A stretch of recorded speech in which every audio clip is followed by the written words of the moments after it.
여러분은 부산의 가장 큰 섬 가덕도의 가장 남쪽 끝에 자리한 작은 어촌마을 외양포를 아시나요?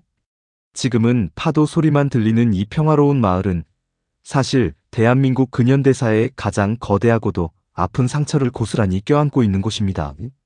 놀랍게도 이 마을은 120년 전 시간 그대로 멈춰 있습니다. 마을 주민들이 살고 있는 집들은 평범한 주택이 아니라 일제강점기 일본군이 쓰던 군사 막사와 관사들이고, 마을 뒤편에는 거대한 콘크리트 요새가 원형 그대로 남아있죠. 도대체 이 작은 어촌 마을에선 어떤 일이 벌어졌던 걸까요? 오늘 우리는 러일전쟁의 소용돌이 속에서 일제에 의해 강제로 역사에서 지워져야 했던 곳 가덕도 외양포 포대 진지에 숨겨진 이야기를 시작합니다. 시간을 돌려 1904년으로 가보겠습니다. 당시 세계의 패권을 두고 러시아와 일본이 한반도와 만주를 무대로 정면 충돌했습니다. 바로 러일전쟁의 발발이었습니다. 당시 일제에게 가덕도 외양포는 지리적으로 절대 놓칠 수 없는 최고의 요충지였습니다. 러시아의 막강한 발트 함대가 대한해협을 지나갈 때 길목을 지키고 있다가 기습 공격을 가하기에 이보다 더 좋은 장소가 없었기 때문입니다. 일제는 외양포를 거대한 군사요새로 만들겠다는 치밀한 계획을 세웁니다. 하지만 그곳에는 이미 대대손손 고기를 잡고 농사를 지으며 평화롭게 살아가던 조선의 원주민들이 있었습니다. 일제는 오직 군사적 목적을 위해 이 평화로운 어촌 마을 주민들을 아무런 보상도 없이 하루아침에 쫓아내기 시작했습니다. 정든 고향 땅에서 강제로 쫓겨나야 했던 우리 선조들의 피눈물과 통곡 소리가 외양포 앞바다를 가득 채웠습니다. 주민들을 모두 몰아내고 땅을 통째로 빼앗은 일제는 곧바로 대규모 군사기지 건설에 착수합니다. 그리고 같은 해 12월 일본군 포병 제2중대를 외양포에 전격 배치하면서 외양포는 지도상에서 완전히 지워진 채 일제의 비밀 군사 요새로 탈바꿈하게 됩니다. 그렇다면 일제가 구축한 외양포 포대 진지는 어떤 모습이었을까요? 외양포 마을 뒤편으로 조금만 걸어 들어가면 120년이 지난 지금도 믿기 힘들 정도로 견고하게 보존된 거대한 콘크리트 구조물들이 나타납니다. 두꺼운 콘크리트 벽으로 둘러싸인 포진지 내부에는 당시 최신식이었던 28류탄포 등이 배치되어 대한해협을 정조준하고 있었습니다. 적의 포격으로부터 안전하게 몸을 숨길 수 있는 엄체호와 탄약고, 그리고 군인들이 대기하던 내무반의 흔적이 고스란히 남아있습니다. 결국 일제는 이 요새를 발판 삼아 러일전쟁에서 승리를 거두게 됩니다. 전쟁에서 이긴 일제는 남해안 일대의 제해권을 완전히 장악하기 위해 진해만 앞바다의 저도의 진해만 요새 사령부를 건립합니다. 외양포는 이 거대한 진해만 요새 사령부 관할 하의 핵심 기지 중 하나로 기능하게 되죠.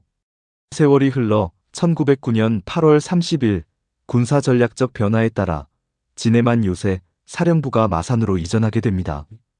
이에 따라 외양포에 주둔하던 대규모 병력도 일부 축소되어 포병 1개 중대만이 이곳을 지키게 되었습니다.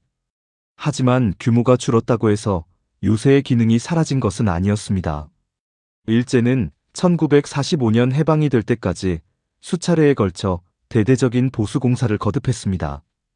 기술을 발전시키고 진지를 더욱 단단하게 보강하면서 한반도를 대륙 침략과 태평양 전쟁의 병참 기지로 활용하기 위한 군사시설로 끝까지 쥐고 흔들었던 것입니다.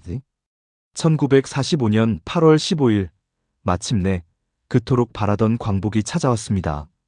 일제는 물러갔고 강제로 쫓겨났던 원주민들과 갈 곳 없던 피난민들이 하나둘씩 다시 외양포로 돌아왔습니다.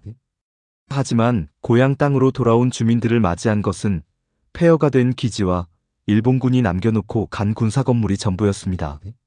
주민들은 생계를 위해, 그리고 당장 비바람을 피하기 위해 일본군 간부들이 살던 관사, 군인들이 쓰던 막사 무기와 식량을 보관하던 창고들을 주거 용도로 개조해 살기 시작했습니다. 그런데 여기에 또 하나의 반전이 있습니다. 해방만 되면 온전한 내 땅이 될 줄 알았던 이 마을은 대한민국 정부 수립 이후 군사시설 보호구역으로 지정되어 버립니다. 일제가 강제로 수탈했던 마을 전체 부지와 시설이 고스란히 대한민국 국방부 소유로 귀속된 것입니다. 이 때문에 외양포 주민들은 내 집, 내 땅을 가지고 있으면서도 사유재산권을 행사할 수 없었습니다. 건물을 새로 짓거나 마음대로 고칠 수도 없었죠.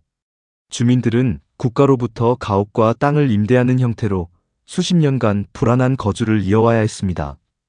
국가안보라는 명목 하에 가해진 엄격한 개발 제한과 통제.